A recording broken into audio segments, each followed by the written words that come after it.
day to teach. I was supposed to teach my 7th grade students how to solve two-step equations. Equations like 4x plus 5 equals 17. And as a math teacher, I loved teaching two-step equations because my students always looked at them and they said, I don't know what that is, I can never do that, no. And then they would get the hang of it and feel so proud of themselves. But on this day, this Wednesday at 1 p.m., I just could not do it. My head was pounding. My sinuses were stuffed up and pulsing. My body ached and ached. I felt exhausted in my bones. Right before the students came in, my aide in that class came to me and said, "You do not look so good." I shook my head. Desperate, I asked her if she could be the one to teach two-step equations today.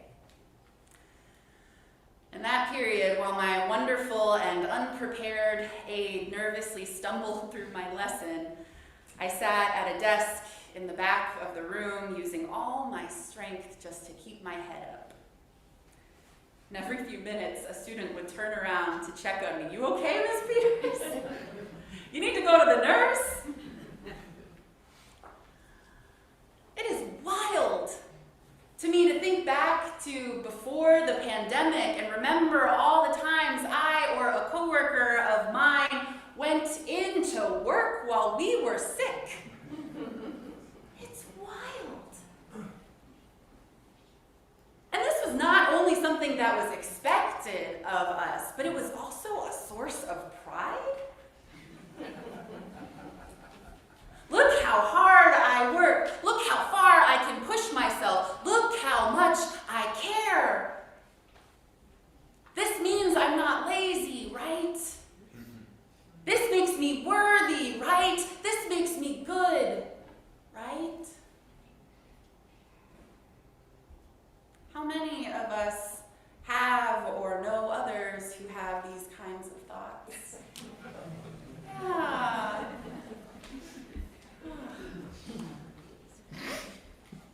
This kind of pride and validation in how hard we push ourselves is a symptom of what Tricia Hersey in our reading this morning calls grind culture.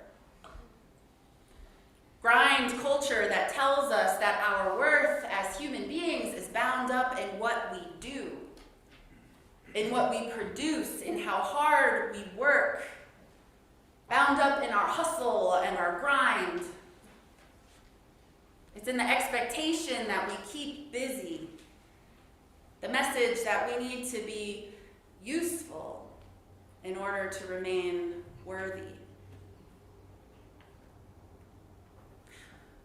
But let us remember that lesson we learned from the tree in our story today. Let us remember what that tree told us about being useful. Those cultural expectations come at a cost, a toll on our bodies and on our souls.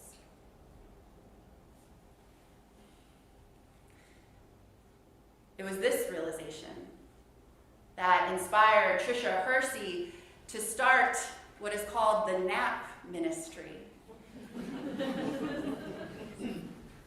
Hersey, lovingly referred to by many as the nap bishop, holds a Master's of Divinity degree from Emory University, which is actually where her journey unlocking the power of rest began. She was in her rigorous seminary program and she could feel herself burning out. So she began the practice of napping in order to cope. And this led her to research the neuroscience behind sleep and rest, the physiological and emotional and neurological benefits, the health benefits, the healing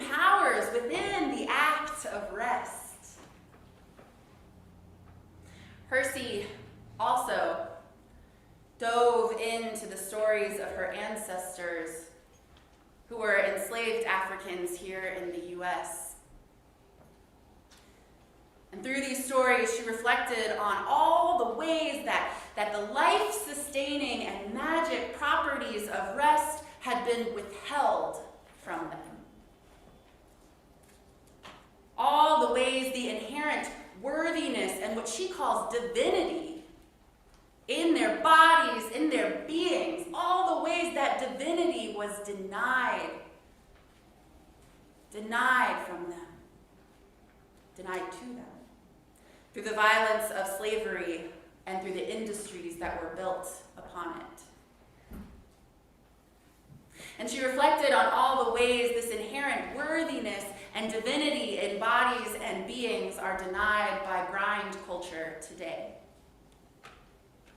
And how this makes rest a powerful act of defiance. A way to recognize and reclaim that inherent divinity within each of us. A meaningful practice of resistance. And so, Hersey began hosting public naps. Soft spaces with mats and pillows and a tea station and dim lights. Spaces where people could step out of grind culture and come together for an hour of rest and reflection. Spaces carved out to offer people permission to nap. That's how Hersey's nap ministry was formed. But it is a ministry about far more than napping. It's a ministry of spreading the good news of rest as a portal to physical and spiritual healing.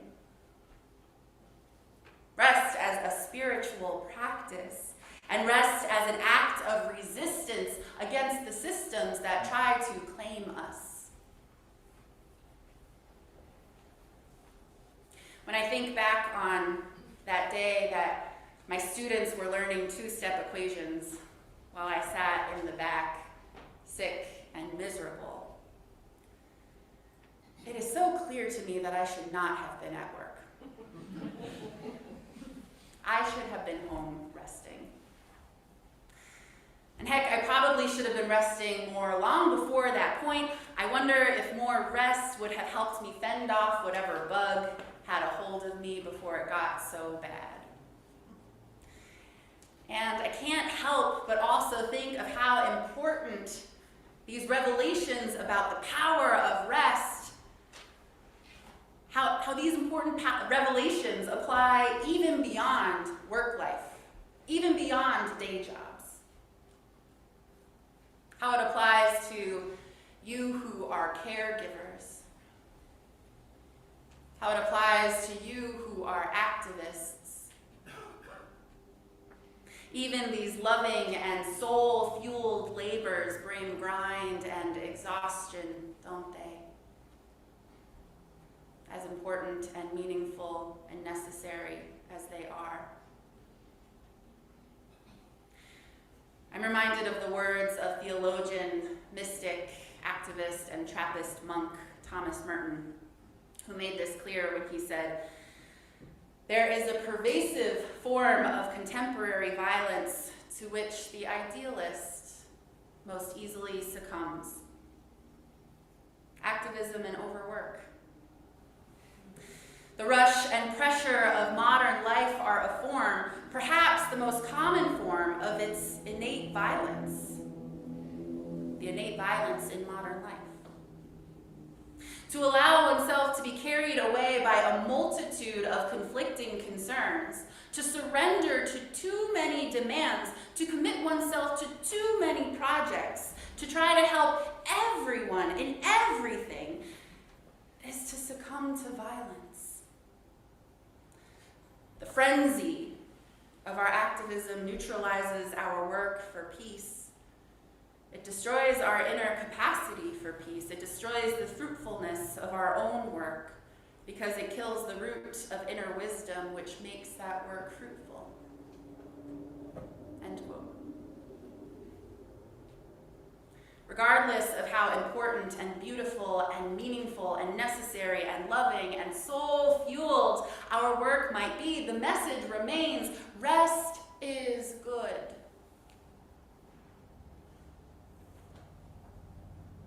And for some of us, the need for rest lies not only in our work, but also in our existence. Just look at the attacks on trans and non-binary bodies and lives in recent weeks. Rest is good. Rest is necessary. Rest is healing and life-giving. Rest is something to be revered. We need rest if we want to be well enough for the inevitable labors of our lives or for whatever comes our way. We need rest to recapture that inner wisdom and clarity that Merton talks about. And even more importantly, we need rest simply because rest is good, dear ones. Rest is good, and we are deserving of it. You are deserving of rest in your body, in your soul, in your being. Rest is good for rest's sake.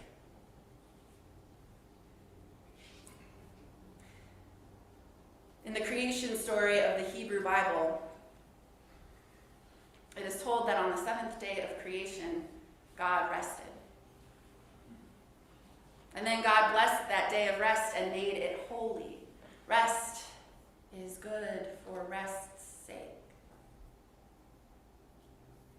Contemplative writer and creator of the Black Liturgy Project, Cole Arthur Riley, she adds that in the stories told in Judeo-Christian scriptures, it seems like anytime God is talking about salvation, God makes a point to name rest.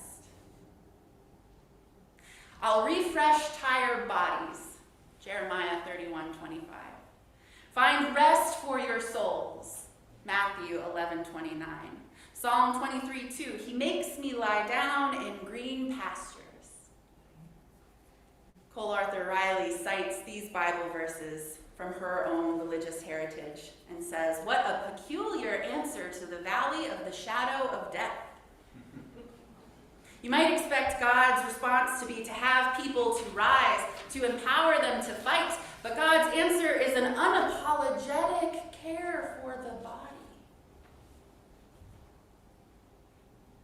The deepest, yet most neglected of needs. What does it mean that in response to the terrors of the world, God would have us lie down? She says.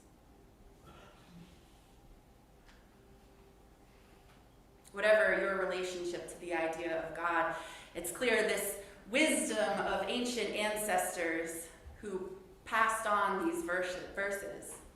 It's clear that this wisdom knew deeply the saving power and holy mystery of rest. A wisdom for all of us living in a world that does not rest. A world of busyness, of productivity, of hyper-stimulation. A world that is constantly pulling at us from every which way. Dear ones, in the face of the frenzy, let us carve out space for rest. Rest is a path back to that inner wisdom. Rest as an act of defiance and resistance against a culture that urges you to grind and to be useful. Rest as a reclamation of yourself, body and soul. Rest as a portal to self-discovery and dreaming. Rest as a practice of healing from the many traumas all around us. May we step away. May we close our laptops. May we put down our phones. May we slow down, child, slow down. May we loosen the tethers of the busy world around us. May we grow gentle. May we soften. May we breathe. And may we allow ourselves to just exist for a little while. May we find some rest. May it be so. And amen.